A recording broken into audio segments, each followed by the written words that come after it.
මේ පෙන්වුම් කරලා තියෙන තරමක් නොසලකිල්ලකින් එන්ටර් කරපු data set එකක් මේ මොකද මේ සමහර වචන අතර ස්පේස් තියෙනවා ඒකම වැඩිපුර ස්පේස් තියෙනවා ඒකම මුල් ලකුණු කැපිටල් නෙමෙයි ටයිප් කරලා තියෙන්නේ සමහරට මේ data enter කරන එක නා හිතාමතාම කරන්න නැති මොකද මේ වගේ excel වල තියෙන functions භාවිතා කරලා මේ වැඩිපුර තියෙන space එතකොට මේ අකුරු capital simple කරන්න ඔය දේවල් කරන්න පුළුවන් ඒ නිසා අපි බලමු මුලින්ම මේ වගේ තියෙන excel වල තියෙන function එක භාවිතා කරලා මුලින්ම මේ වගේ තියෙන මේ space වැඩිපුර තියෙන space අයින් කරන්න මේ සඳහා අපිට trim කියන function එක භාවිතා කරන්න පුළුවන්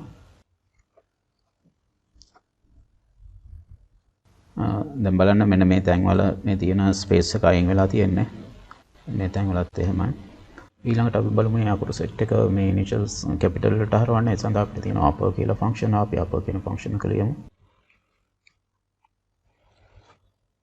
දැන් මේ විදිහට අපිට පුළුවන් මේ මුල් අකුරු ටික කැපිටල් කරගන්න ඊළඟට අපිට පුළුවන් මේ ෆන්ක්ෂන්ස් දෙක මේක සැරේ භාවිත කරලා මේ ඔන්න මේ ෆෝමියුලා එක ලියන්න ඒ කියන්නේ මේ වචන වල තියෙන මේ වචන අකුරු අතර තියෙන ස්පේස් එක අයින් කරන්න සහ කැපිටල් වලට හරවන්නයි කියලා මේ විදිහට අපිට ෆෝමියුලා එක ලියන්න පුළුවන්.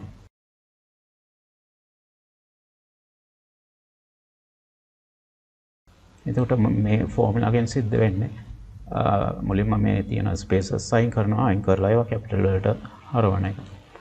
ඊළඟට අපි බලමු මෙන්න මේ නම් ටික හැම වචනයකම මුල් අකුරු කැපිටල් කරන්න. ඒ සඳහා තියෙනවා proper කියලා ෆන්ක්ෂන් එකක් අපි proper ෆන්ක්ෂන් එක ලියමු. එතකොට මේ proper කියන ෆන්ක්ෂන් එකෙන් සිද්ධ වෙන්නේ මේ වචන වල මුල් අකුර කැපිටල් වීම. දැන් මෙතනත් ඔයාලට පේනවා අර ස්පේසස් තියෙනවා අපි එහෙනම් මේ ෆන්ක්ෂන් එක ආපහු ලියමු ස්පේස් සයින් කරලා මේ වචන වල මුල් අකුර කැපිටල් කරන්නයි කියලා.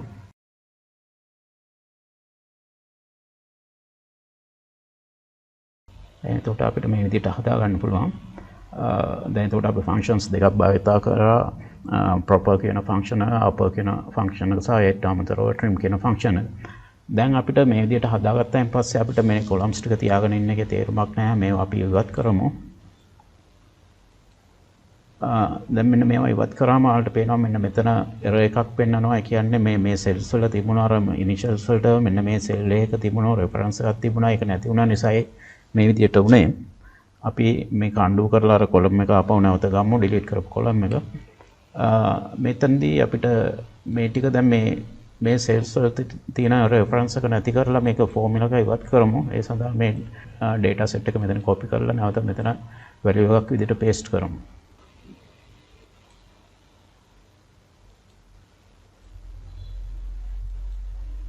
දැන් අපිට මේ columns තියාගෙන ඉන්න එකේ තේරුමක් නැහැ. මේවා අපිට ඉවත් කරන්න පුළුවන්. අපිට අවශ්‍ය නම් මේවා පුළුවන් නැවත ආපහු simple අකුරු වලට හරවන්න. ඒ සඳහා lower කියලා function එකක් තියෙනවා.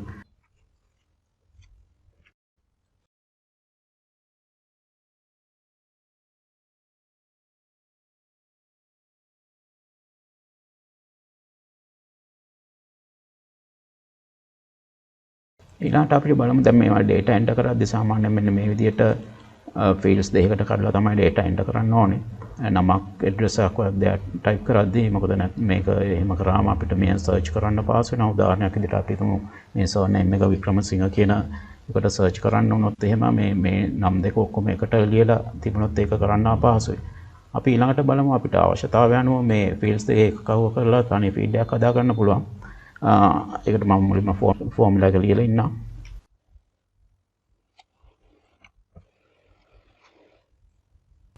දැන් මේ ෆෝමියුලා එකෙන් සිද්ධ වෙන්නේ මේ ටෙක්ස්ට් ස්ට්‍රින්ග් දෙක. ඒ කියන්නේ මේ කොලම් එකේ E2 කියන සෙල් එකේ සහ F2 කියන සෙල් එකේ තියෙන ටෙක්ස්ට් ස්ට්‍රින්ග්ස් දෙක එකට සම්බන්ධ කරන්න කියනවා. එක මෙතන ස්පේස් එකක් තියන්න කියලායි මේ දීලා තියෙන්නේ.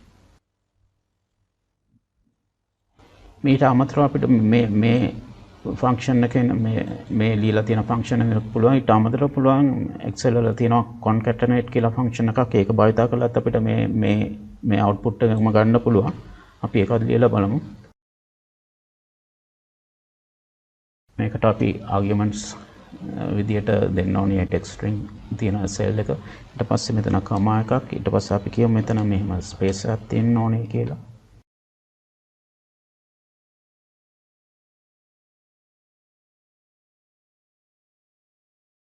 මේ ෆෝමුලා එකෙදිත් අපිට අර කලින් විදිහටම තමයි මේ ටෙක්ස්ට් ස්ට්‍රින්ග් දෙක එක්කව වෙලා මැද ස්පේස් එකක් තියෙන විදිහට ස්ට්‍රින්ග් අලුතෙන් ස්ට්‍රින්ග් එකක් හැදෙනවා.